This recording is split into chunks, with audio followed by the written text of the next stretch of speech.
안녕하세요. 책기조날입니다.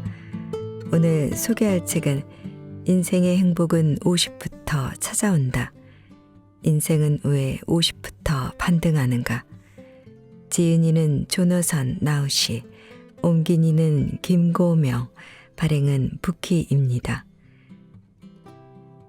청춘은 최고의 시절, 중년은 위기의 시간, 노년은 슬픔과 상실의 시대라는 고정관념이 불이 깊습니다. 그런데 최신 연구에 따르면 이는 전혀 사실이 아닌 것으로 밝혀졌는데요. 전 세계인을 대상으로 한 데이터 분석을 보면 놀랍게도 인생 만족도가 40대 최저점에 도달했다가 나이 들수록 특히 50 이후부터 반등하는 U자 모양이 보편적으로 나타난 것입니다. 이 책에서 저자는 최근 20년 사이 이루어진 뇌과학, 심리학, 경제학 등의 연구 성과와 약 300명에 이르는 직접 설문조사 및 인터뷰에 근거해 우리의 마인드셋과 라이프 스타일을 근본적으로 바꿔놓을 경이로운 발견으로 우리를 이끌고 있습니다.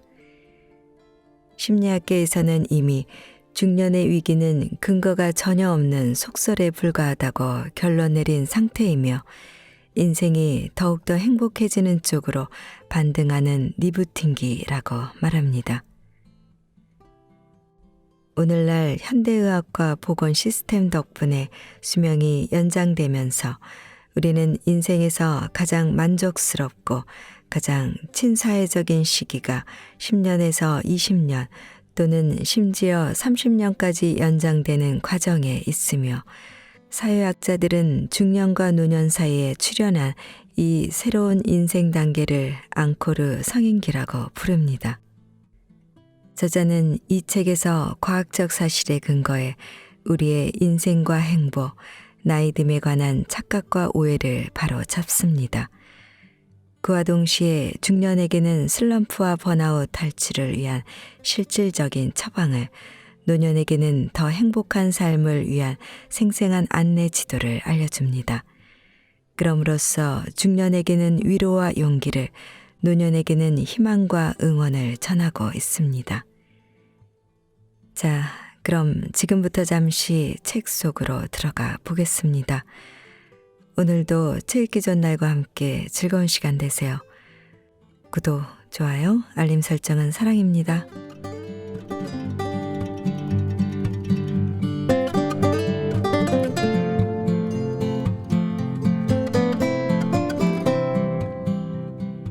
인생의 골짜기에서 벗어나 다시 행복해지는 법. 중년이 힘든 시기일 수 있다는 건 새로운 사실이 아니다. 토머스 콜은 물론이고 이미 14세기 초에 단테도 알고 있었다. 단테의 지옥 방문기가 괜히 중년에 시작되는 게 아니다. 인생 여로의 반 고비에 나는 똑바른 길을 잃어버린 채 어두운 숲속에 서 있었네. 아, 이 숲이 어찌나 야만스럽고 사납고 가혹하던지 이루 말로 다하기 어려워 그 생각만으로 다시 두려움이 엄습하네. 어두운 숲이란 은유는 콜이 그린 중년의 급류와 크게 다르지 않다. 하지만 콜과 단테가 아무리 영민했다 한들 나이와 행복의 관계에 관해서는 모르는 게 많았다. 이제부터 나는 경제학, 심리학, 신경생물학의 최신 연구 성과로 그려진 지도의 도움을 받아 토머스 콜의 작품 속 여행자의 행로를 되짚으려 한다. 이 책은 경제학이라는 음울한 학문이 행복에 새롭게 비추는 빗줄기를 보여줄 것이다. 또한 흔히 우리 상식에 어긋나는 인생 만족도에 관해 이야기할 텐데 이는 생각만큼 우리의 물질적 상황이나 성취 정도와 관련이 깊지 않다. 이 현상을 설명하면서 경제학계 이단아들이 중년에는 다른 요인들과는 무관하게 나이 자체가 더 만족을 느끼기 어렵게 만든다는 뜻밖의 사실을 발견하는 과정을 자연스럽게 이야기할 것이다. 그리고 서서히 감정이 리부팅되면서 중년 이후의 삶이 의외로 만족스럽게 느껴지는 현상과 그것이 진화의 산물이라고 볼 만한 이유를 설명할 것이다. 요컨대 이 책은 성인의 발달 단계 중에서 새롭게 조명받고 있는 단계, 이미 은퇴, 교유, 인간 잠재력에 대한 우리의 사고를 변화시킬 만큼 큰 영향을 미치고 있는 새로운 단계의 출현에 관한 해설서다. 학계가 밝혀내고 있는 현상이 진실이라면 이제 우리에게는 인식의 전환이 필요하다. 지금까지 노화와 행복에 관한 우리가 믿어온 것 중 다수가 착각인 이유를 알아야 한다. 대다수 사람에게 중년의 불만족이 위기가 아니라 자연스럽고 건전한 전환의 과정인 이유를 알아야 한다. 그럴 때 더 영리하게 행복 곡선에 대응할 수 있기 때문인데 그 대처 방법 또한 뒤에서 이야기할 것이다. 중년에 맞닥뜨리는 인생의 골짜기를 피해가는 길은 생각해낼 수 없다. 하지만 우리는 그것을 뚫고 지나가는 길은 생각해낼 수 있다. 나아가 우리는 다른 사람들이 뚫고 지나가도록 도와줄 수도 있다. 나는 단연간 행복 곡선의 과학, 또 나이와 행복의 연관성에 대한 증거를 탐구했다. 그런데 비로소 이 이야기의 의의를 이해하게 된 건 그것이 나나 너가 아닌 우리의 이야기임을 깨달으면서였다. 행복 곡선은 나이가 들면서 우리에게 요구되는 변화, 야심과 경쟁이 아니라 연대와 연민을 주축으로 하는 사회적 역할 변화에 적응하기 위한 방편으로 우리 안에 각인된 것으로 보인다. 행복 곡선에 대응하는 일은 본래 대응이란 행위가 혼자 머리로 생각만 한다고 잘할 수 있는 게 아니라는 점에서 사회적 이야기다. 우리에게는 사회의 도움이 필요하다. 사회적으로 중년과 노년에 대한 인식을 바꾸어야 한다. 그럼으로써 이른바 중년의 위기를 탈출하기 위한 빨간 스포츠카를 구입해야 한다는 등 늙으면 우울하고 성질이 고약해진다는 등 하는 선입견을 타파해야 한다. 그래서 중년의 골짜기에 처한 사람들에게 수치심과 고립감을 주는 게 아니라 도움의 손길을 내미는 사회를 일으켜야 한다. 혹시 당신이나 주위 사람이 지금 그 골짜기에 떨어져 있다면 내가 마법의 묘약을 주지는 못하겠지만 현실적인 조언을 찾을 수 있을 것이다. 더불어 몇 가지 희소식을 전하고 싶다. 첫째, 중년의 슬럼프는 지극히 정상적이고 자연스러운 현상이다. 아이들이 이간하고 사춘기를 겪듯이 중년의 슬럼프 역시 종종 고통스럽긴 해도 건전한 변화의 과정이며 우리가 인생의 새로운 단계를 위한 채비를 하게 해준다. 그러니 이 시기의 불만이 느껴질 수 있지만 그 때문에 너무 걱정할 필요는 없다는 뜻이다. 둘째, 중년 이후의 반등은 일시적인 기분 변화가 아니다. 그것은 가치관이 바뀌고 만족감의 원천이 바뀐 결과고 따라서 나라는 존재 자체가 바뀐 결과다. 보통은 예상치 못한 만족감이 노년까지 이어지며 심지어는 육체가 쇠약해지고 병이 들어도 유지된다. 셋째, 현대의학과 보건 시스템 덕분에 우리의 수명이 연장되면서 이미 이 반등기가 10년 이상 연장됐고 앞으로 더욱 연장될 전망이다. 어쩌면 지금 우리는 인생에서 가장 만족스럽고 가장 친사회적인 시기가 20년 연장되는 과정에 있을지 모른다. 일부 사회학자들은 이 인생의 새로운 단계를 앙코르 성인기라고 부른다. 명칭이 어떻든 간에 이 시기는 인류가 지금껏 알지 못했던 종류의 선물이다. 이 선물을 이해하고 선용하자면 우리 부모와 조부모 세대가 당연시하며 그들의 세계관과 우리의 세계관에 각인시킨 인생의 패턴을 재검토해야 한다. 다행히 우리에게 필요한 지식은 빠른 속도로 발전 중이다. 그리고 이 지식은 인간의 행복에 관한 왜곡된 논리 또는 억지 논리를 들춰보는 일에서 시작된다.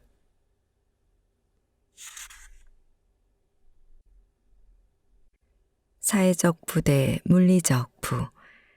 행복을 결정하는 6가지 요인. 행복 경제학의 가장 중요한 성과는 우리의 행복이 물질적 요인이 아닌 사회적 요인에 크게 좌우된다는 사실을 발견한 것이다. 인간은 극히 사회적인 동물이다. 그래서 돈을 중요하게 여기는 이유가 돈으로 무엇을 살 수 있기 때문이 아니라 돈으로 주변에서 어떤 위치에 서게 되느냐가 정해지기 때문이라는 사실이 그리 놀랍지 않다. 아버지가 종종 하시던 말씀이 또 있다. 돈은 우렁찬 갈채다. 그러면 행복의 결정 요인에는 또 무엇이 포함될까? 대부분은 쉽게 예상 가능한 것들이다. 리처드 레이어드는 책에서 7대 요인을 거론한다. 우리의 가족 관계, 우리의 경제 상황, 우리의 일, 우리의 공동체와 친구들, 우리의 건강, 우리의 개인적 자유, 우리의 개인적 가치관, 이 중 건강과 소득을 제외하면 모두 인간관계의 질과 연관되어 있다. 행복경제학계의 또 다른 저명인사 존 F. 헨리웰도 비슷한 결론에 도달했다. 헨리웰은 아리스토텔레스의 연구 조교를 자처하는데 아리스토텔레스가 일찍이 행복의 의미와 성취법을 탐구한 탁월한 연구자였기 때문이다. 아리스토텔레스는 한순간 느끼는 쾌락이나 고통과 인생을 잘 살 때 느끼는 더 깊은 차원의 만족감을 철저히 구별하면서 실제로 행복에 더 중요하게 작용하는 것은 후자라고 설파했다. 그는 이 더 깊은 차원의 만족감이 좋은 기분이 아니라 좋은 행실에서 나온다고 가르쳤다. 여기서 좋은 행실이란 삶의 균형감을 주면서 타인과 깊은 관계를 맺게 해주는 고결한 습관을 기르고 유지하는 것을 말한다. 지금은 이런 아리스토텔레스의 해안을 뒷받침하는 강력한 증거들이 존재한다. 헨리웰과 동료 학자들은 세계 가치관 조사라는 방대한 데이터를 주기적으로 분석한다. 세계 가치관 조사는 150여 개국 국민의 인생 만족도를 조사하고 그 밖에 그들의 특징과 사회적 경제적 환경에 대해 많은 정보를 제공하는 프로젝트다. 헨리웰을 포함한 연구자들이 데이터를 처리해 얻은 결과를 보면 사람들이 말하는 행복 중 4분의 3은 다음과 같은 6가지 요인으로 설명된다. 사회적 지원, 힘들 때 믿고 의지할 사람이 있는 것. 아량, 사람들은 관대하게 행동할 때 그리고 주변에 관대한 사람들이 있을 때 더 행복하다. 신뢰, 부정부패는 인생 만족도를 저해한다. 자유, 인생에서 중요한 것을 스스로 결정할 자유가 충분히 있다고 느끼는 것.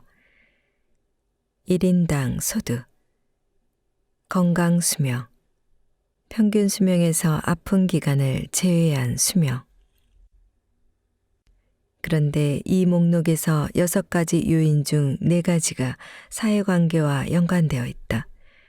6가지 중에서 가장 중요한 항목은 사회적 지원이다. 이것을 포함해 전문 용어로 관계제라고 할 사회적 요인이 총 4가지나 되어 우리를 행복하게 만드는 요인 대부분을 차지한다. 세계 행복보고서 2015년 판을 인용하자면 인생 만족도와 사회적 유대의 강력한 연관성은 지리와 시간의 차이를 떠나 인생 만족도 데이터에 대한 실증적 분석에서 거의 예외 없이 나타나는 현상이다. 심리학 실험 역시 동일한 결론이 나온다. 사람들은 건강과 관계 중에서 굳이 하나를 선택해야 한다면 몸은 좀 덜 건강하더라도 사회적으로 더 많은 관계를 맺었을 때 더 큰 만족감을 느낀다고 한다. 소득이 중요하긴 하지만 이미 살펴본 대로 무조건 중요하게 작용하진 않는다. 특히 다른 사람들이 물질적으로 자신과 같은 수준이거나 더 높은 수준일 때 소득의 힘은 감소한다.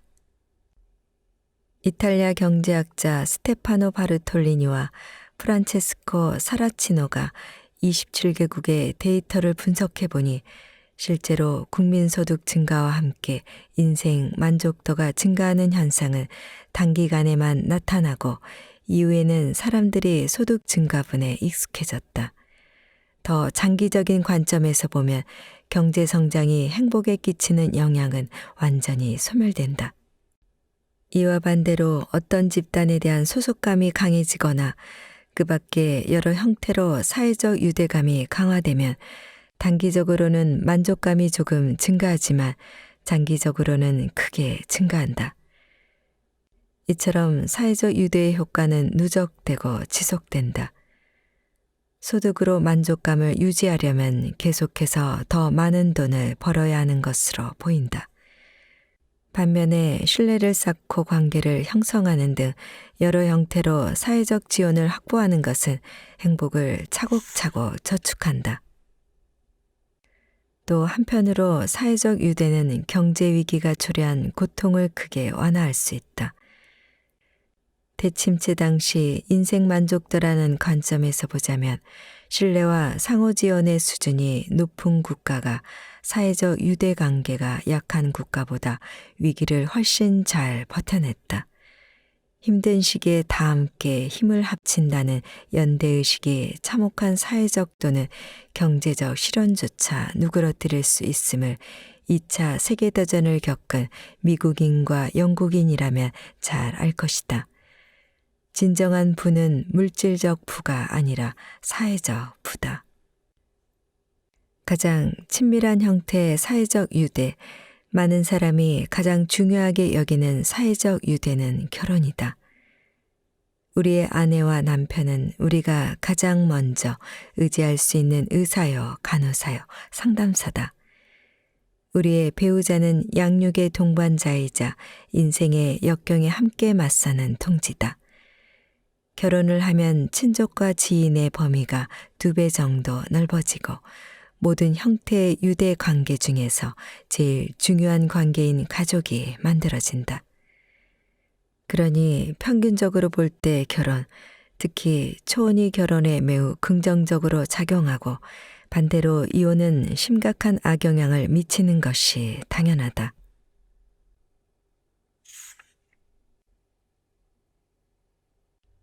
50세 무렵부터 스트레스가 감소한다. 많은 사람이 이런 스트레스 감소 현상을 발견했고 그 중에는 나도 포함된다.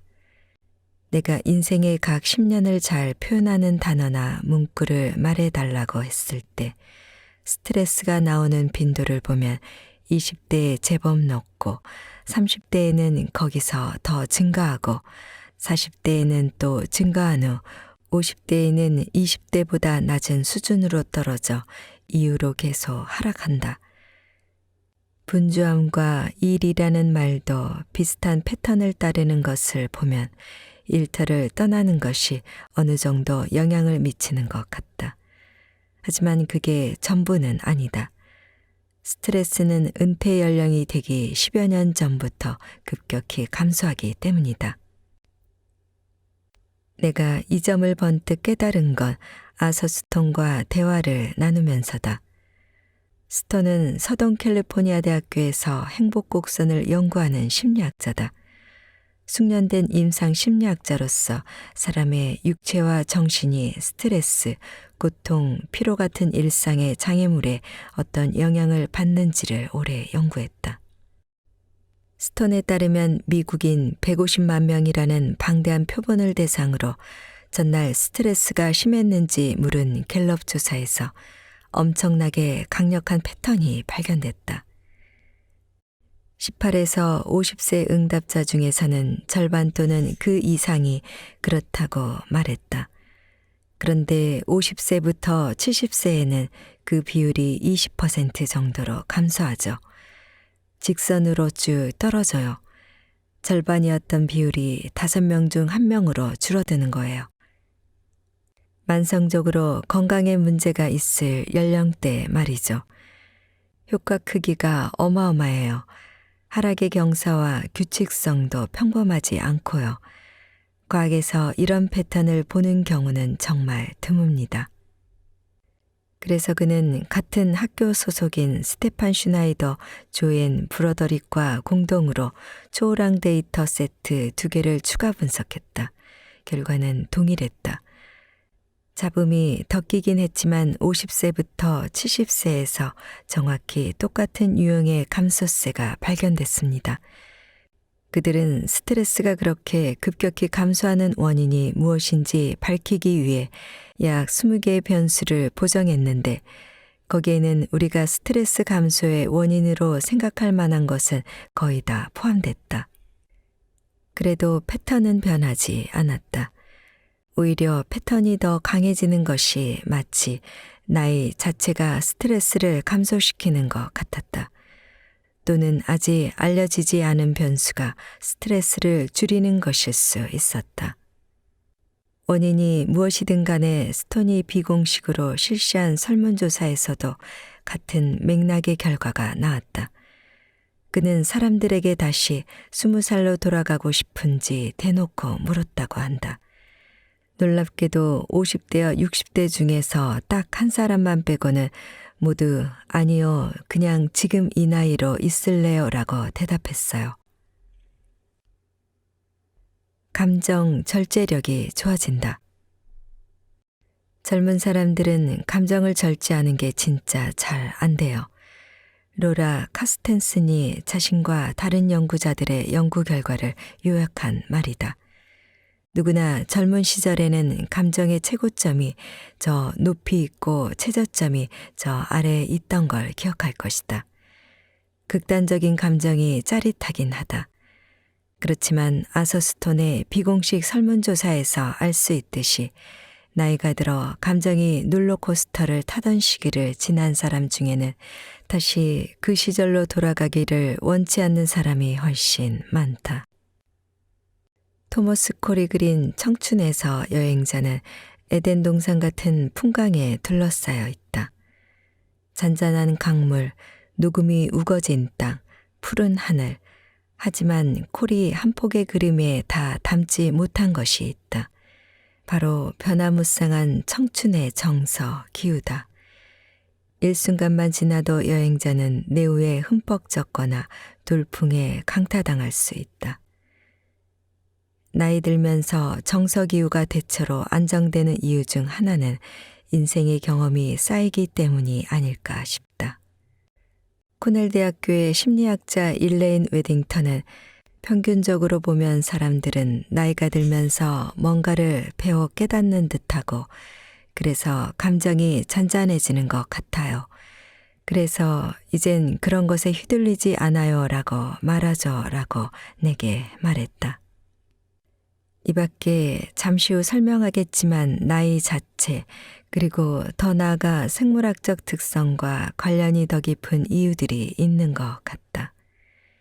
이유야 무엇이든 간에 정서적 다듬이질이 아버지에게 가져다 준 것과 같은 안정감은 보편적인 현상이다. 나이가 들면 우리는 1달러짜리 자극에 5달러짜리 반응을 하는 빈도가 줄어든다.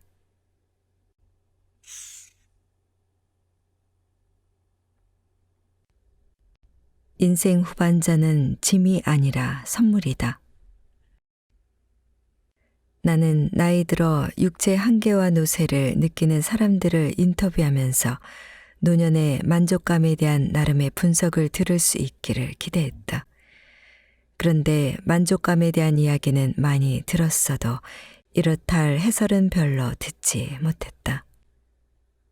행복 곡선의 골짜기에 있는 사람들처럼 곡선의 오르막에 있는 사람들 또한 대체로 주관적인 상황은 잘 설명했지만 그런 상황이 발생한 이유는 잘 설명하지 못했다. 예를 들어 83세의 제임스는 사실상 은퇴한 변호사다. 그 나이쯤 되자 일선에서 물러날 수밖에 없었다. 수많은 만남을 다 감당할 수가 없고 종종 실수를 저지르기 때문이었다. 내가 나를 못 믿는데 어떻게 일을 하겠어요. 그는 여행, 사진, 무료 법률 상담으로 그 공백을 얼마간 채우고 친구들과 한 배를 탄 사람들이라는 모임을 만들어 매주 이런저런 활동을 하고 있다. 하지만 직업을 통해 성취감을 누리고 싶은 욕구는 80대인 지금도 여전하다. 종일 전화기를 붙들고 살았는데 이젠 그러질 못하는 현실이 싫어요. 사람들이 지하철에서 자리를 양보하는 것도 싫고 몸이 점점 약해지는 것도 싫어요. 직업적으로 이 사람 저 사람 많이 알고 지내고 싶어도 그게 뜻대로 안 돼요. 그러나 내가 켄트릴 사다리 질문을 했을 때 제임스는 인생 만족도를 만점에 가까운 9점으로 평가했다. 그는 나이 들어서 잃어버린 것이 있긴 하지만 인생이 나빠졌다기보다는 달라졌다고 느낀다고 했다. 왜 그런지 묻자 나는 나이 때문에 생기는 장애를 인지하는 거지 느끼는 게 아니거든요 라는 대답이 돌아왔다. 무슨 뜻일까? 나는 늙었다는 생각이 싫어요. 늙었다는 건 장애가 생겼다는 뜻이라고 생각하거든요. 그걸 머리로는 인지하고 있어요. 그런데 감정적으로는 전혀 수용하지 않았어요. 그런 장애가 감정적으로 커다란 문제로 느껴지진 않는단 말이죠. 그게 조심히 피해가야 하는 맨홀 같은 거긴 해도 내 인생을 불행하게 만드는 악조건은 아니에요. 나와 절친하게 지내는 79세의 노보트는 이미 스키를 접었고 나는 나이를 먹지만 사는 나이를 안 먹거든요. 조만간 인생의 낙인 요트 세일링마저 접어야 할 판이다. 이젠 몸 챙기는 거엔 여간 시간이 많이 들어가는 게 아니에요. 그런데 그는 인생 만족도에 어느 때보다 높은 9점을 매긴다. 치열하고 파란만장한 중년을 보낸 그는 현재 파트타임으로 여건이 허락하는 대로 쉬엄쉬엄 일하고 있다. 그는 쉬는 법을 배워야 했다. 이제 그는 자신이 성취해야 할 목표를 나열한 목록 같은 건 없다고 느낀다. 혹시 정서적으로 그렇게 기분이 좋은 것이 놀랍진 않냐고 묻자 그는 동의한다는 뜻으로 말했다. 솔직히 이렇게 오래 살 줄 몰랐죠. 그에게는 하루하루가 뜻밖의 선물이다. 물론 당신 또한 그렇다는 보장은 없고 당신의 인생길은 다를 수 있다. 지금 나는 94세가 되면 누구나 노라처럼 모든 면에서 100% 만족하게 된다거나 질병이 정서적으로 아무런 영향이 없다고 또는 쇠약해지는 것이 즐거운 것이라고 말하는 게 아니다. 내가 하고 싶은 말은 나이 들매 대해 사회가 오해하고 있고 개개인 역시 오해하고 있다라는 로라 카스텐슨의 말이 옳다는 것이다. 미국처럼 부유한 현대 국가에서 나이 드는 것은 과거에 또는 가난한 국가에서 나이 드는 것과 다르다. 미국은 내가 태어난 1960년부터만 쳐도 신생아의 평균 수명이 70세 미만에서 약 80세로 10년 정도 늘었다. 눈부신 발전이다. 세계적으로 보면 평균 수명의 증가폭은 더욱 괄목할 만하다. 50대 초반에서 70대 초반으로 약 20년이 늘어났다. 많은 사람에게 이것은 마치 누군가가 우리 수명을 60세에서 싹둑 썰어서 건강하고 긍정적인 세월을 15년쯤 더 붙여놓은 것과 같다. 하지만 직장, 퇴직연금, 물리적 환경은 여전히 우리가 건강하고 행복하게 사는 날이 60대 초반에 끝나는 것처럼 만들어져 있다. 요즘은 웬만한 사람은 60대 이후로도 장기간 생산적인 세월을 기대할 수 있는데 60대가 정년이다. 노화로 일을 못하게 됐을 때 지급되도록 만들어진 공적연금은 실제로 그런 날이 오기 10여 년 전부터 지급된다. 그런 와중에 대중문화에서는 청년은 기운 넘치고 행복한 시기로 인생의 절정이고 중년에는 위기가 발발하고 노년에는 심신기능이 저하된다고 말한다. 하지만 현실에서 청춘은 마음이 양극단의 감정을 오가며 고생하는 시기고 중년은 고단하지만 건설적인 적응의 시기며 노년은 대체로 가장 행복한 시기다. 카스텐스는 지금과 달리 나이듦에 대한 전망이 이러한 현실에 부합하는 세상을 상상하곤 한다. 지금은 사람이 나이가 들면 사회적으로 이런 메시지를 받는 것 같아요. 저리가 젊은 사람들한테 자리를 내줘. 당신은 무능력자야. 우리가 챙겨줄게. 근데 잘 챙겨주진 못할 거야. 우린 그만한 돈이 없거든. 그러니까 우리가 쓸 자원을 다 써버리지 마. 저리 가라고. 그녀는 만일 우리가 행복과 나이의 궤적을 똑바로 안다면 성인기 후반을 짐이 아니라 선물로 여길 것이라고 믿는다. 목표를 이루고 사랑하는 이들과 어울리고 꿈을 쫓을 시간이 아무 조건 없이 전례 없이 많이 주어지는 시기. 그래서 나는 이처럼 나이 들매 실체와 동떨어진 통념이 뒤집히면 문화적 이야기가 어떻게 바뀔지 카스텐슨에게 물었다.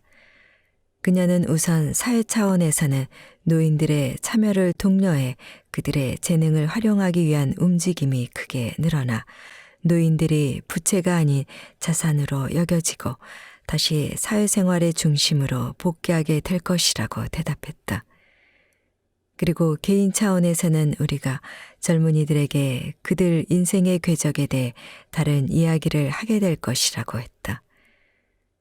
너희가 나이 들수록 신체 문제는 많아지겠지만 대신 지식도 많아질 거야. 그리고 자신에게 가장 중요한 걸 챙기고 남들이 아니라 자신이 중요하게 여기는 목표를 추구할 자유가 생긴 걸 느낄 수 있을 거야. 이런 미래를 전망하면 카스텐스는 흐뭇해진다. 그렇게 되면 사람들이 빨리 나이 들고 싶어 할지도 모르죠. 은퇴는 없다. 정상도 나왔다. 우리 삶에서 무엇이 정상인지 결정하는 건 과학이 아니라 사회다. 그리고 지금은 바로 그것이 문제다. 성인 발달과 인생 만족도에 대한 사회 일반적 인식은 행복 곡선을 뒤집은 언덕 모양의 반원에 가깝다. 인생 재창조에서 라이더와 웨버는 그것을 이렇게 설명했다. 각 사람은 배우고 성장하고 잠재력을 발견할 준비가 된 상태에서 새롭고 풋풋하게 출발한다. 초년의 우리는 반원을 올라가며 계속 성장한다. 그리고 중년에 진입할 무렵에 인생의 정점, 포물선의 꼭대기에 도달한다.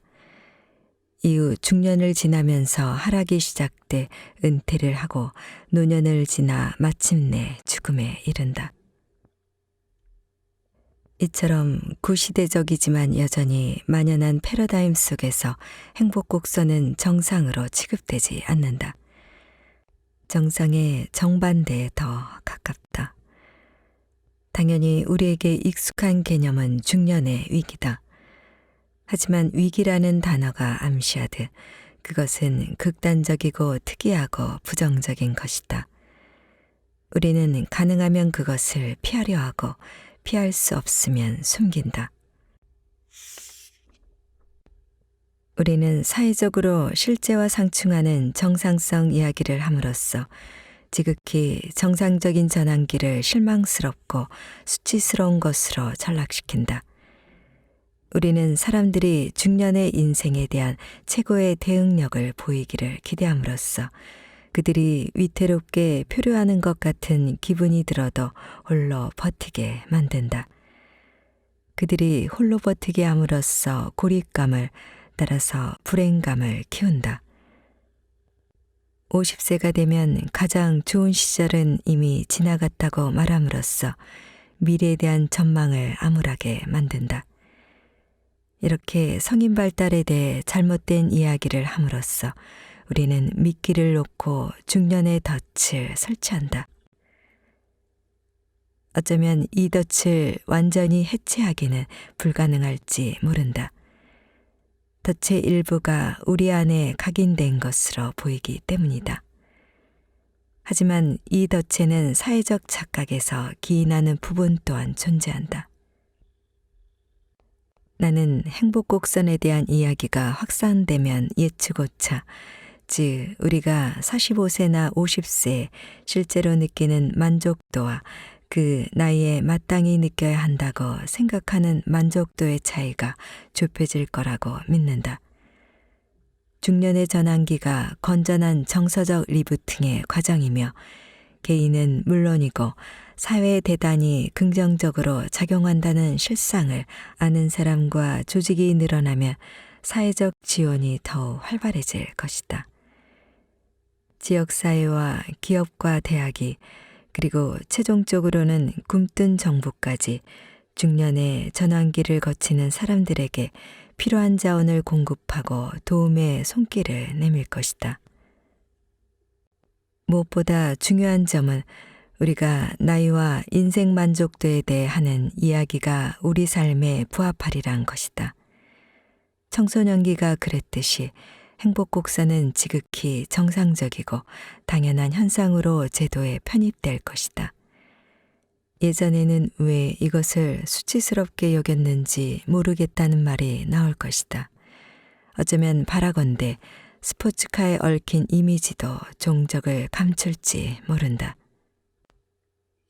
이 책에서 소개한 테스트 모델과 신생 조직들은 아직 가랑비 수준의 변화에 불과하다. 그럼에도 이미 새로운 사회적 물길이 형성되고 있다. 레오번의 스탠퍼드, AARP, 전환 네트워크 등의 자생적 대응이 속속 등장하는 건 많은 사람과 조직이 그것을 필요로 하고 남이 해주기를 마냥 손 놓고 기다리고만 있지는 않기 때문이다. 새로운 지원 인프라의 필수 요소들이 어떻게 결합되어 우리의 전환을 도울지는 사실 지금도 볼 수 있다. 전환 네트워크에 대해 조사하면서 뉴저지지부의 회원인 클레어를 인터뷰했다. 클레어는 40대의 사내 변호사라는 직업에 불만이 커졌다. 그래서 50대 비영리 단체 쪽 일을 알아봤지만 당혹스러웠다. 자신의 능력에는 자신이 있었지만 이 능력을 갖고 어떻게 비영리 분야로 전환할 수 있을까? 그쪽에는 뭐가 있지? 거긴 어떻게 진입하지? 확실한 길이 존재하지 않잖아 하는 심정이었다. 여기까지는 전형적인 전개다. 그런데 그녀는 운이 좋았다. 그 무렵에 메일 한 통을 받고 전환 네트워크를 알게 되었다. 그 메일을 보니까 그래, 이게 직업적으로나 사회적으로나 나한테 잘 맞는 것 같아 싶었어요. 그러니까 지도 하나 없이 외딴 섬에서 헤매고 있는 것 같은 느낌이 안 들었어요. 그녀는 또 페이스 대학교의 신설된 인생 전환 프로그램에 대한 메일을 받았다. 이 수업을 통해 기존 능력을 재활용하고 재출발을 계획하는 데 필요한 정보를 습득했다.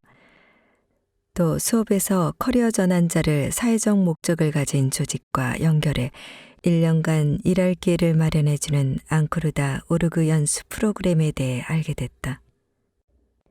이 프로그램을 통해 클레어는 출소자와 그 가족의 재활을 돕는 비영리 단체를 소개받았다. 그녀의 법률 지식과 관리 역량이 조직의 필요와 잘 맞아떨어져서 1년간 연수를 마친 후 파트타임으로 법률팀장직을 맡게 됐다. 이처럼 클레어는 본인의 의지에다 행운까지 크게 작용해 성공적으로 전환을 이루었다. 이런 클레어의 사례는 다양한 종류의 사회적 지원이 서로 맞물리면 전환이 훨씬 순조롭게 이루어질 수 있으며 그 과정에서 고립감이 크게 줄어들 수 있음을 보여주는 좋은 증거다. 전환 네트워크는 여행의 동반자를 제공했고 페이스 대학교는 지도를 제공했으며 앙코르다 오르그는 길을 열어주었다. 만약에 아무 도움 없이 혼자 온라인에서 정보를 검색하며 뭘 어떻게 시작해야 할지 고민했다면 어땠을까? 끝내 전환에 성공했다고 한들 그 과정에서 고생을 많이 하고 의욕도 많이 떨어졌을 것 같다고 클레어는 대답했다. 오락가락하면서 훨씬 많은 시간이 걸렸겠죠. 전환을 완료한 소감을 물었더니 그녀는 빙긋 웃으며 말했다. 딸들이 그래요. 엄마 은퇴는 완전히 물 건너갔네요. 그런데 지금 이렇게 사는 게 훨씬 행복해요.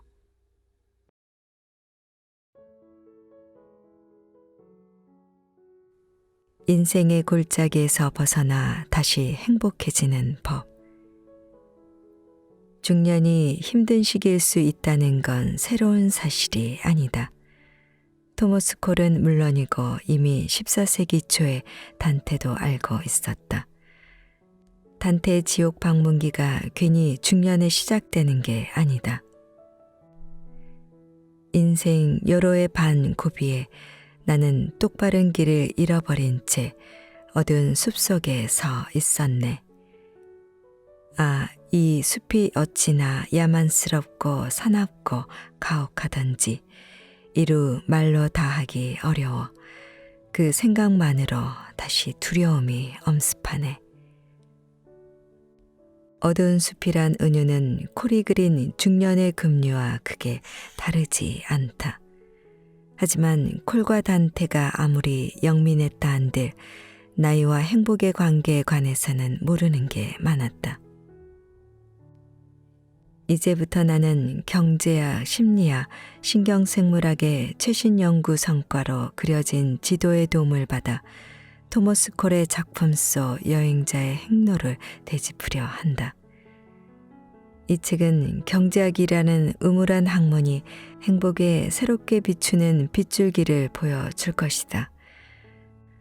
또한 흔히 우리 상식에 어긋나는 인생 만족도에 관해 이야기할 텐데 이는 생각만큼 우리의 물질적 상황이나 성취 정도와 관련이 깊지 않다. 이 현상을 설명하면서 경제학계 이단아들이 중년에는 다른 요인들과는 무관하게 나이 자체가 더 만족을 느끼기 어렵게 만든다는 뜻밖의 사실을 발견하는 과정을 자연스럽게 이야기할 것이다. 그리고 서서히 감정이 리부팅되면서 중년 이후의 삶이 의외로 만족스럽게 느껴지는 현상과 그것이 진화의 산물이라고 볼 만한 이유를 설명할 것이다. 요컨대 이 책은 성인의 발달 단계 중에서 새롭게 조명받고 있는 단계, 이미 은퇴, 교육, 인간 잠재력에 대한 우리의 사고를 변화시킬 만큼 큰 영향을 미치고 있는 새로운 단계의 출현에 관한 해설서다. 학계가 밝혀내고 있는 현상이 진실이라면 이제 우리에게는 인식의 전환이 필요하다. 지금까지 노화와 행복에 관한 우리가 믿어온 것 중 다수가 착각인 이유를 알아야 한다. 대다수 사람에게 중년의 불만족이 위기가 아니라 자연스럽고 건전한 전환의 과정인 이유를 알아야 한다. 그럴 때 더 영리하게 행복 곡선에 대응할 수 있기 때문인데 그 대처 방법 또한 뒤에서 이야기할 것이다. 중년에 맞닥뜨리는 인생의 골짜기를 피해가는 길은 생각해낼 수 없다. 하지만 우리는 그것을 뚫고 지나가는 길은 생각해낼 수 있다. 나아가 우리는 다른 사람들이 뚫고 지나가도록 도와줄 수도 있다. 나는 단연간 행복 곡선의 과, 또 나이와 행복의 연관성에 대한 증거를 탐구했다. 그런데 비로소 이 이야기의 의의를 이해하게 된 건 그것이 나나 너가 아닌 우리의 이야기임을 깨달으면서였다. 행복 곡선은 나이가 들면서 우리에게 요구되는 변화, 야심과 경쟁이 아니라 연대와 연민을 주축으로 하는 사회적 역할 변화에 적응하기 위한 방편으로 우리 안에 각인된 것으로 보인다. 행복 곡선에 대응하는 일은 본래 대응이란 행위가 혼자 머리로 생각만 한다고 잘할 수 있는 게 아니라는 점에서 사회적 이야기다. 우리에게는 사회의 도움이 필요하다. 사회적으로 중년과 노년에 대한 인식을 바꿔야 한다. 그럼으로써 이른바 중년의 위기를 탈출하기 위한 빨간 스포츠카를 구입해야 한다는 등 늙으면 우울하고 성질이 고약해진다는 등 하는 선입견을 타파해야 한다. 그래서 중년의 골짜기에 처한 사람들에게 수치심과 고립감을 주는 게 아니라 도움의 손길을 내미는 사회를 일으켜야 한다. 혹시 당신이나 주위 사람이 지금 그 골짜기에 떨어져 있다면 내가 마법의 묘학을 주지는 못하겠지만 현실적인 조언을 찾을 수 있을 것이다. 더불어 몇 가지 희소식을 전하고 싶다. 첫째, 중년의 슬럼프는 지극히 정상적이고 자연스러운 현상이다. 아이들이 이간하고 사춘기를 겪듯이 중년의 슬럼프 역시 종종 고통스럽긴 해도 건전한 변화의 과정이며 우리가 인생의 새로운 단계를 위한 채비를 하게 해준다. 그러니 이 시기의 불만이 느껴질 수 있지만 그 때문에 너무 걱정할 필요는 없다는 뜻이다. 둘째, 중년 이후의 반등은 일시적인 기분 변화가 아니다.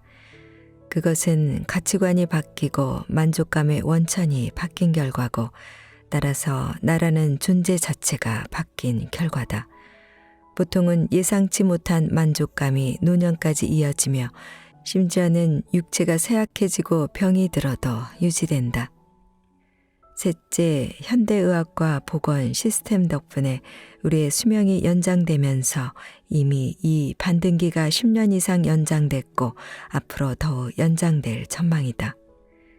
어쩌면 지금 우리는 인생에서 가장 만족스럽고 가장 친사회적인 시기가 20년 연장되는 과정에 있을지 모른다. 일부 사회학자들은 이 인생의 새로운 단계를 앙코르 성인기라고 부른다. 명칭이 어떻든 간에 이 시기는 인류가 지금껏 알지 못했던 종류의 선물이다. 이 선물을 이해하고 선용하자면 우리 부모와 조부모 세대가 당연시하며 그들의 세계관과 우리의 세계관에 각인시킨 인생의 패턴을 재검토해야 한다. 다행히 우리에게 필요한 지식은 빠른 속도로 발전 중이다. 그리고 이 지식은 인간의 행복에 관한 왜곡된 논리 또는 억지 논리를 들춰보는 일에서 시작된다.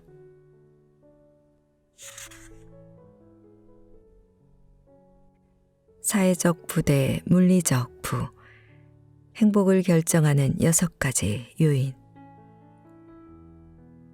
행복 경제학의 가장 중요한 성과는 우리의 행복이 물질적 요인이 아닌 사회적 요인에 크게 좌우된다는 사실을 발견한 것이다. 인간은 극히 사회적인 동물이다. 그래서 돈을 중요하게 여기는 이유가 돈으로 무엇을 살 수 있기 때문이 아니라 돈으로 주변에서 어떤 위치에 서게 되느냐가 정해지기 때문이라는 사실이 그리 놀랍지 않다. 아버지가 종종 하시던 말씀이 또 있다. 돈은 우렁찬 갈채다. 그러면 행복의 결정 요인에는 또 무엇이 포함될까? 대부분은 쉽게 예상 가능한 것들이다. 리처드 레이어드는 책에서 7대 요인을 거론한다. 우리의 가족 관계, 우리의 경제 상황, 우리의 일, 우리의 공동체와 친구들, 우리의 건강, 우리의 개인적 자유, 우리의 개인적 가치관, 이 중 건강과 소득을 제외하면 모두 인간관계의 질과 연관되어 있다. 행복경제학계의 또 다른 저명인사 존 F. 헨리웰도 비슷한 결론에 도달했다. 헨리웰은 아리스토텔레스의 연구 조교를 자처하는데 아리스토텔레스가 일찍이 행복의 의미와 성취법을 탐구한 탁월한 연구자였기 때문이다. 아리스토텔레스는 한순간 느끼는 쾌락이나 고통과 인생을 잘 살 때 느끼는 더 깊은 차원의 만족감을 철저히 구별하면서 실제로 행복에 더 중요하게 작용하는 것은 후자라고 설파했다. 그는 이 더 깊은 차원의 만족감이 좋은 기분이 아니라 좋은 행실에서 나온다고 가르쳤다. 여기서 좋은 행실이란 삶의 균형감을 주면서 타인과 깊은 관계를 맺게 해주는 고결한 습관을 기르고 유지하는 것을 말한다. 지금은 이런 아리스토텔레스의 해안을 뒷받침하는 강력한 증거들이 존재한다. 헨리웰과 동료 학자들은 세계 가치관 조사라는 방대한 데이터를 주기적으로 분석한다. 세계 가치관 조사는 150여 개국 국민의 인생 만족도를 조사하고 그 밖에 그들의 특징과 사회적 경제적 환경에 대해 많은 정보를 제공하는 프로젝트다. 헨리웰을 포함한 연구자들이 데이터를 처리해 얻은 결과를 보면 사람들이 말하는 행복 중 4분의 3은 다음과 같은 6가지 요인으로 설명된다. 사회적 지원, 힘들 때 믿고 의지할 사람이 있는 것. 아량, 사람들은 관대하게 행동할 때 그리고 주변에 관대한 사람들이 있을 때 더 행복하다. 신뢰, 부정부패는 인생 만족도를 저해한다. 자유, 인생에서 중요한 것을 스스로 결정할 자유가 충분히 있다고 느끼는 것. 1인당 소득, 건강 수명, 평균 수명에서 아픈 기간을 제외한 수명. 그런데 이 목록에서 6가지 요인 중 4가지가 사회관계와 연관되어 있다. 6가지 중에서 가장 중요한 항목은 사회적 지원이다. 이것을 포함해 전문 용어로 관계제라고 할 사회적 요인이 총 4가지나 되어 우리를 행복하게 만드는 요인 대부분을 차지한다. 세계 행복보고서 2015년 판을 인용하자면 인생 만족도와 사회적 유대의 강력한 연관성은 지리와 시간의 차이를 떠나 인생 만족도 데이터에 대한 실증적 분석에서 거의 예외 없이 나타나는 현상이다. 심리학 실험 역시 동일한 결론이 나온다. 사람들은 건강과 관계 중에서 굳이 하나를 선택해야 한다면 몸은 좀 덜 건강하더라도 사회적으로 더 많은 관계를 맺었을 때 더 큰 만족감을 느낀다고 한다. 소득이 중요하긴 하지만 이미 살펴본 대로 무조건 중요하게 작용하진 않는다. 특히 다른 사람들이 물질적으로 자신과 같은 수준이거나 더 높은 수준일 때 소득의 힘은 감소한다. 이탈리아 경제학자 스테파노 바르톨리니와 프란체스코 사라치노가 27개국의 데이터를 분석해 보니 실제로 국민소득 증가와 함께 인생 만족도가 증가하는 현상은 단기간에만 나타나고 이후에는 사람들이 소득 증가분에 익숙해졌다. 더 장기적인 관점에서 보면 경제 성장이 행복에 끼치는 영향은 완전히 소멸된다. 이와 반대로 어떤 집단에 대한 소속감이 강해지거나 그 밖에 여러 형태로 사회적 유대감이 강화되면 단기적으로는 만족감이 조금 증가하지만 장기적으로는 크게 증가한다. 이처럼 사회적 유대의 효과는 누적되고 지속된다. 소득으로 만족감을 유지하려면 계속해서 더 많은 돈을 벌어야 하는 것으로 보인다. 반면에 신뢰를 쌓고 관계를 형성하는 등 여러 형태로 사회적 지원을 확보하는 것은 행복을 차곡차곡 저축한다. 또 한편으로 사회적 유대는 경제 위기가 초래한 고통을 크게 완화할 수 있다. 대침체 당시 인생 만족도라는 관점에서 보자면 신뢰와 상호 지원의 수준이 높은 국가가 사회적 유대 관계가 약한 국가보다 위기를 훨씬 잘 버텨냈다. 힘든 시기에 다 함께 힘을 합친다는 연대의식이 참혹한 사회적 또는 경제적 실현조차 누그러뜨릴 수 있음을 2차 세계대전을 겪은 미국인과 영국인이라면 잘 알 것이다. 진정한 부는 물질적 부가 아니라 사회적 부다. 가장 친밀한 형태의 사회적 유대, 많은 사람이 가장 중요하게 여기는 사회적 유대는 결혼이다. 우리의 아내와 남편은 우리가 가장 먼저 의지할 수 있는 의사요, 간호사요, 상담사다. 우리의 배우자는 양육의 동반자이자 인생의 역경에 함께 맞서는 동지다. 결혼을 하면 친족과 지인의 범위가 2배 정도 넓어지고 모든 형태의 유대 관계 중에서 제일 중요한 관계인 가족이 만들어진다. 그러니 평균적으로 볼 때 결혼, 특히 초혼이 결혼에 매우 긍정적으로 작용하고 반대로 이혼은 심각한 악영향을 미치는 것이 당연하다.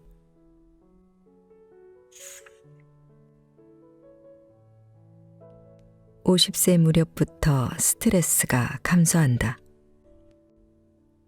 많은 사람이 이런 스트레스 감소 현상을 발견했고 그 중에는 나도 포함된다.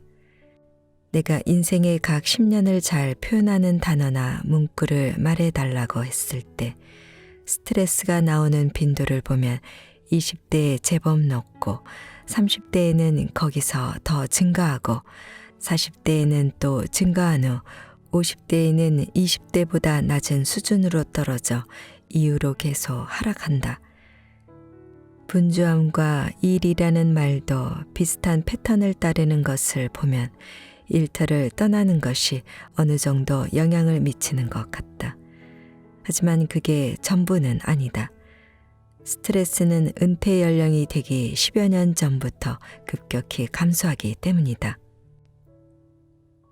내가 이 점을 번뜩 깨달은 건 아서 스톤과 대화를 나누면서다. 스톤은 서던 캘리포니아 대학교에서 행복곡선을 연구하는 심리학자다. 숙련된 임상 심리학자로서 사람의 육체와 정신이 스트레스, 고통, 피로 같은 일상의 장애물에 어떤 영향을 받는지를 오래 연구했다. 스톤에 따르면 미국인 150만 명이라는 방대한 표본을 대상으로 전날 스트레스가 심했는지 물은 갤럽 조사에서 엄청나게 강력한 패턴이 발견됐다. 18에서 50세 응답자 중에서는 절반 또는 그 이상이 그렇다고 말했다. 그런데 50세부터 70세에는 그 비율이 20% 정도로 감소하죠. 직선으로 쭉 떨어져요. 절반이었던 비율이 5명 중 1명으로 줄어드는 거예요. 만성적으로 건강에 문제가 있을 연령대 말이죠. 효과 크기가 어마어마해요.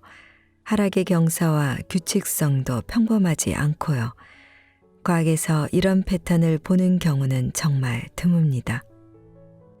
그래서 그는 같은 학교 소속인 스테판 슈나이더, 조앤 브러더릭과 공동으로 초호랑 데이터 세트 2개를 추가 분석했다.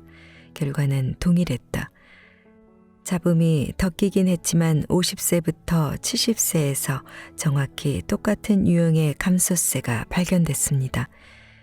그들은 스트레스가 그렇게 급격히 감소하는 원인이 무엇인지 밝히기 위해 약 20개의 변수를 보정했는데 거기에는 우리가 스트레스 감소의 원인으로 생각할 만한 것은 거의 다 포함됐다. 그래도 패턴은 변하지 않았다. 오히려 패턴이 더 강해지는 것이 마치 나이 자체가 스트레스를 감소시키는 것 같았다. 또는 아직 알려지지 않은 변수가 스트레스를 줄이는 것일 수 있었다. 원인이 무엇이든 간에 스톤이 비공식으로 실시한 설문조사에서도 같은 맥락의 결과가 나왔다. 그는 사람들에게 다시 20살로 돌아가고 싶은지 대놓고 물었다고 한다. 놀랍게도 50대와 60대 중에서 딱 한 사람만 빼고는 모두 아니요, 그냥 지금 이 나이로 있을래요 라고 대답했어요. 감정 절제력이 좋아진다. 젊은 사람들은 감정을 절제하는 게 진짜 잘 안 돼요. 로라 카스텐슨이 자신과 다른 연구자들의 연구 결과를 요약한 말이다. 누구나 젊은 시절에는 감정의 최고점이 저 높이 있고 최저점이 저 아래에 있던 걸 기억할 것이다. 극단적인 감정이 짜릿하긴 하다. 그렇지만 아서스톤의 비공식 설문조사에서 알 수 있듯이 나이가 들어 감정이 롤러코스터를 타던 시기를 지난 사람 중에는 다시 그 시절로 돌아가기를 원치 않는 사람이 훨씬 많다. 토머스 콜이 그린 청춘에서 여행자는 에덴 동산 같은 풍광에 둘러싸여 있다. 잔잔한 강물, 녹음이 우거진 땅, 푸른 하늘. 하지만 콜이 한 폭의 그림에 다 담지 못한 것이 있다. 바로 변화무쌍한 청춘의 정서, 기우다. 일순간만 지나도 여행자는 내후에 흠뻑 젖거나 돌풍에 강타당할 수 있다. 나이 들면서 정서 기우가 대체로 안정되는 이유 중 하나는 인생의 경험이 쌓이기 때문이 아닐까 싶다. 코넬 대학교의 심리학자 일레인 웨딩턴은 평균적으로 보면 사람들은 나이가 들면서 뭔가를 배워 깨닫는 듯하고 그래서 감정이 잔잔해지는 것 같아요. 그래서 이젠 그런 것에 휘둘리지 않아요 라고 말하죠 라고 내게 말했다. 이 밖에 잠시 후 설명하겠지만 나이 자체 그리고 더 나아가 생물학적 특성과 관련이 더 깊은 이유들이 있는 것 같다. 이유야 무엇이든 간에 정서적 다듬이질이 아버지에게 가져다 준 것과 같은 안정감은 보편적인 현상이다. 나이가 들면 우리는 1달러짜리 자극에 5달러짜리 반응을 하는 빈도가 줄어든다.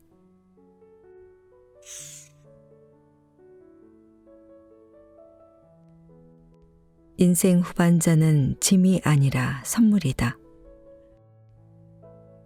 나는 나이 들어 육체 한계와 노쇠를 느끼는 사람들을 인터뷰하면서 노년의 만족감에 대한 나름의 분석을 들을 수 있기를 기대했다.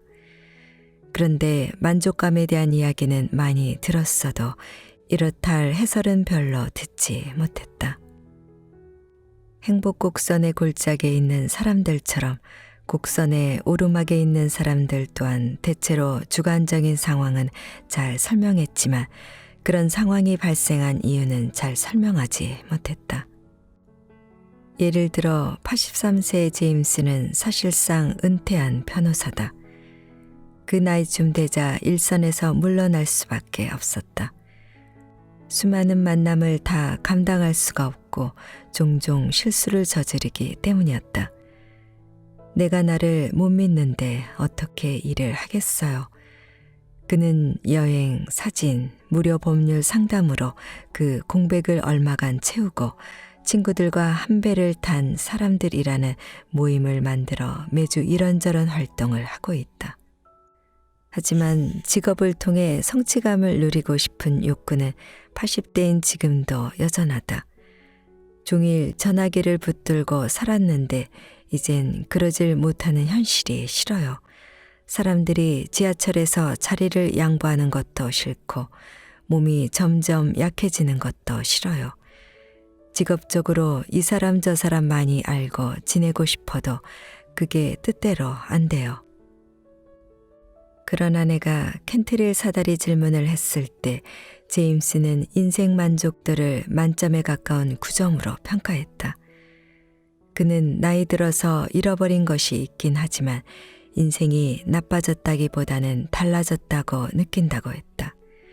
왜 그런지 묻자 나는 나이 때문에 생기는 장애를 인지하는 거지 느끼는 게 아니거든요 라는 대답이 돌아왔다. 무슨 뜻일까 나는 늙었다는 생각이 싫어요. 늙었다는 건 장애가 생겼다는 뜻이라고 생각하거든요. 그걸 머리로는 인지하고 있어요. 그런데 감정적으로는 전혀 수용하지 않았어요. 그런 장애가 감정적으로 커다란 문제로 느껴지진 않는단 말이죠. 그게 조심히 피해가야 하는 맨홀 같은 거긴 해도 내 인생을 불행하게 만드는 악조건은 아니에요. 나와 절친하게 지내는 79세의 노보트는 이미 스키를 접었고 나는 나이를 먹지만 사는 나이를 안 먹거든요. 조만간 인생의 낙인 요트 세일링마저 접어야 할 판이다. 이젠 몸 챙기는 거엔 여간 시간이 많이 들어가는 게 아니에요.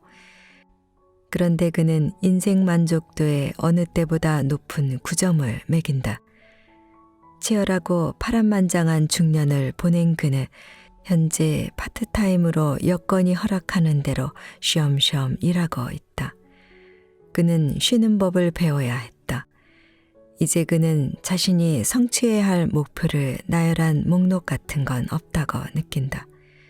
혹시 정서적으로 그렇게 기분이 좋은 것이 놀랍진 않냐고 묻자 그는 동의한다는 뜻으로 말했다. 솔직히 이렇게 오래 살 줄 몰랐죠. 그에게는 하루하루가 뜻밖의 선물이다. 물론 당신 또한 그렇다는 보장은 없고 당신의 인생길은 다를 수 있다. 지금 나는 94세가 되면 누구나 노라처럼 모든 면에서 100% 만족하게 된다거나 질병이 정서적으로 아무런 영향이 없다고 또는 쇠약해지는 것이 즐거운 것이라고 말하는 게 아니다. 내가 하고 싶은 말은 나이 들매 대해 사회가 오해하고 있고 개개인 역시 오해하고 있다라는 로라 카스텐슨의 말이 옳다는 것이다. 미국처럼 부유한 현대 국가에서 나이 드는 것은 과거에 또는 가난한 국가에서 나이 드는 것과 다르다. 미국은 내가 태어난 1960년부터만 쳐도 신생아의 평균 수명이 70세 미만에서 약 80세로 10년 정도 늘었다. 눈부신 발전이다. 세계적으로 보면 평균 수명의 증가폭은 더욱 괄목할 만하다. 50대 초반에서 70대 초반으로 약 20년이 늘어났다. 많은 사람에게 이것은 마치 누군가가 우리 수명을 60세에서 싹둑 썰어서 건강하고 긍정적인 세월을 15년쯤 더 붙여놓은 것과 같다. 하지만 직장, 퇴직연금, 물리적 환경은 여전히 우리가 건강하고 행복하게 사는 날이 60대 초반에 끝나는 것처럼 만들어져 있다. 요즘은 웬만한 사람은 60대 이후로도 장기간 생산적인 세월을 기대할 수 있는데 60대가 정년이다. 노화로 일을 못하게 됐을 때 지급되도록 만들어진 공적연금은 실제로 그런 날이 오기 10여 년 전부터 지급된다. 그런 와중에 대중문화에서는 청년은 기운 넘치고 행복한 시기로 인생의 절정이고 중년에는 위기가 발발하고 노년에는 심신기능이 저하된다고 말한다. 하지만 현실에서 청춘은 마음이 양극단의 감정을 오가며 고생하는 시기고 중년은 고단하지만 건설적인 적응의 시기며 노년은 대체로 가장 행복한 시기다. 카스텐스는 지금과 달리 나이 듦에 대한 전망이 이러한 현실에 부합하는 세상을 상상하곤 한다. 지금은 사람이 나이가 들면 사회적으로 이런 메시지를 받는 것 같아요. 저리 가, 젊은 사람들한테 자리를 내줘. 당신은 무능력자야. 우리가 챙겨줄게. 근데 잘 챙겨주진 못할 거야. 우린 그만한 돈이 없거든. 그러니까 우리가 쓸 자원을 다 써버리지 마. 저리 가라고. 그녀는 만일 우리가 행복과 나이의 궤적을 똑바로 안다면 성인기 후반을 짐이 아니라 선물로 여길 것이라고 믿는다. 목표를 이루고 사랑하는 이들과 어울리고 꿈을 쫓을 시간이 아무 조건 없이 전례 없이 많이 주어지는 시기. 그래서 나는 이처럼 나이 들매 실체와 동떨어진 통념이 뒤집히면 문화적 이야기가 어떻게 바뀔지 카스텐슨에게 물었다. 그녀는 우선 사회 차원에서는 노인들의 참여를 독려해 그들의 재능을 활용하기 위한 움직임이 크게 늘어나 노인들이 부채가 아닌 자산으로 여겨지고 다시 사회생활의 중심으로 복귀하게 될 것이라고 대답했다. 그리고 개인 차원에서는 우리가 젊은이들에게 그들 인생의 궤적에 대해 다른 이야기를 하게 될 것이라고 했다. 너희가 나이 들수록 신체 문제는 많아지겠지만 대신 지식도 많아질 거야. 그리고 자신에게 가장 중요한 걸 챙기고 남들이 아니라 자신이 중요하게 여기는 목표를 추구할 자유가 생긴 걸 느낄 수 있을 거야. 이런 미래를 전망하면 카스텐스는 흐뭇해진다. 그렇게 되면 사람들이 빨리 나이 들고 싶어 할지도 모르죠. 은퇴는 없다. 정상 또 나왔다. 우리 삶에서 무엇이 정상인지 결정하는 건 과학이 아니라 사회다. 그리고 지금은 바로 그것이 문제다. 성인 발달과 인생 만족도에 대한 사회 일반적 인식은 행복 곡선을 뒤집은 언덕 모양의 반원에 가깝다. 인생 재창조에서 라이더와 웨버는 그것을 이렇게 설명했다. 각 사람은 배우고 성장하고 잠재력을 발견할 준비가 된 상태에서 새롭고 풋풋하게 출발한다. 초년에 우리는 반원을 올라가며 계속 성장한다. 그리고 중년에 진입할 무렵에 인생의 정점, 포물선의 꼭대기에 도달한다.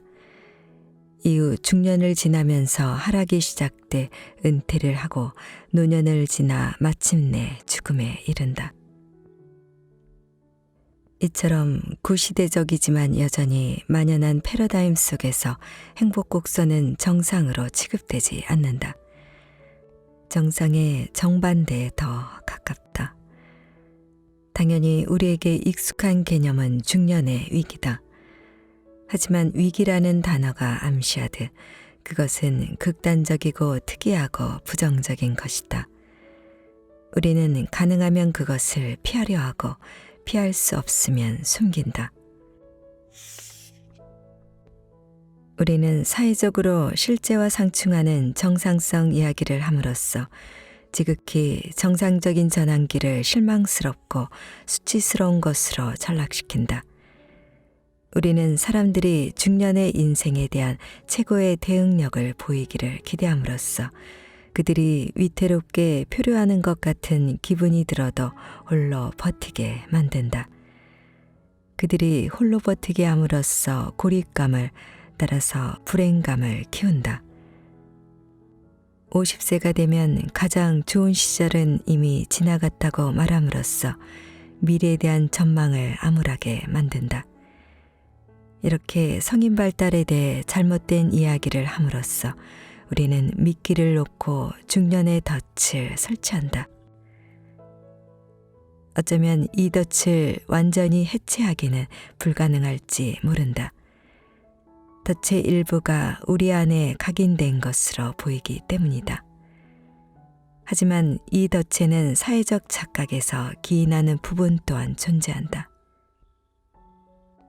나는 행복 곡선에 대한 이야기가 확산되면 예측오차, 즉 우리가 45세나 50세에 실제로 느끼는 만족도와 그 나이에 마땅히 느껴야 한다고 생각하는 만족도의 차이가 좁혀질 거라고 믿는다.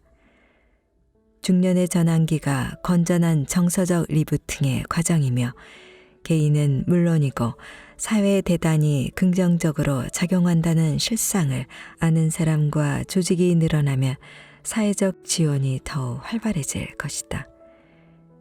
지역사회와 기업과 대학이 그리고 최종적으로는 굼뜬 정부까지 중년의 전환기를 거치는 사람들에게 필요한 자원을 공급하고 도움의 손길을 내밀 것이다.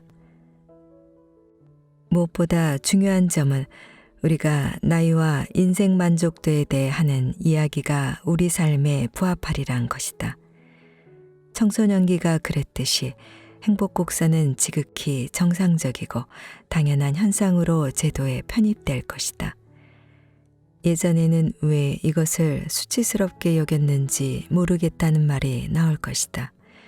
어쩌면 바라건대 스포츠카에 얽힌 이미지도 종적을 감출지 모른다. 이 책에서 소개한 테스트 모델과 신생 조직들은 아직 가랑비 수준의 변화에 불과하다. 그럼에도 이미 새로운 사회적 물길이 형성되고 있다.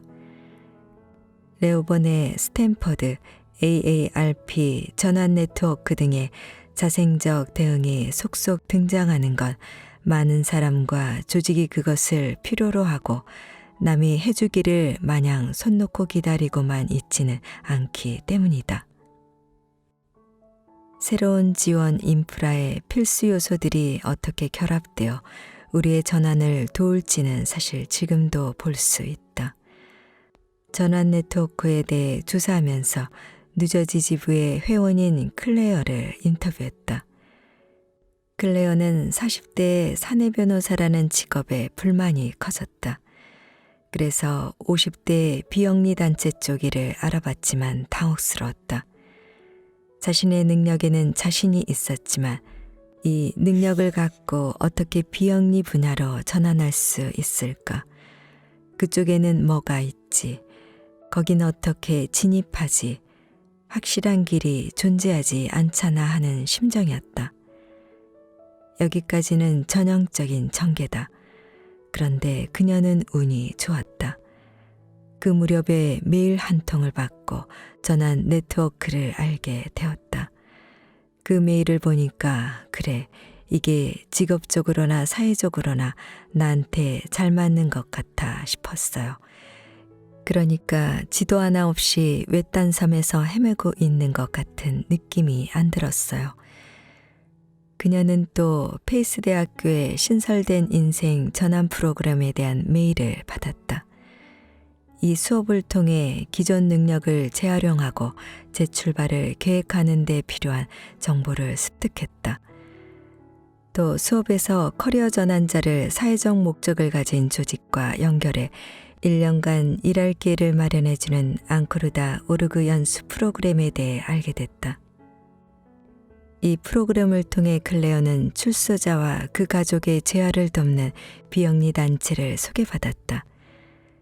그녀의 법률 지식과 관리 역량이 조직의 필요와 잘 맞아떨어져서 1년간 연수를 마친 후 파트타임으로 법률팀장직을 맡게 됐다.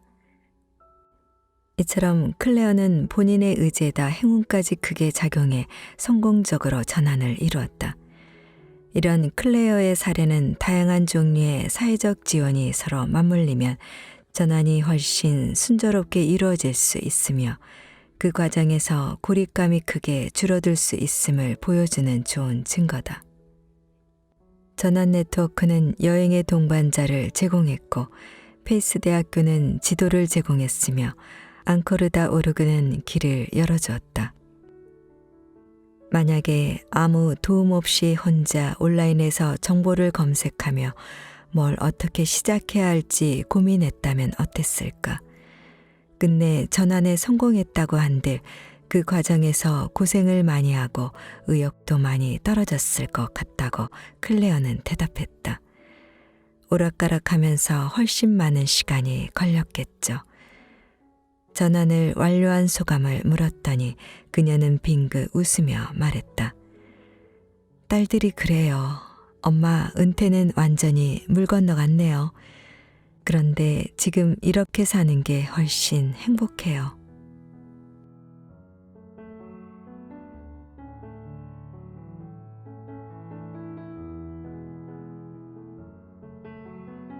책 읽기 좋은 날 오늘은 인생은 왜 50부터 반등하는가를 보내드렸습니다.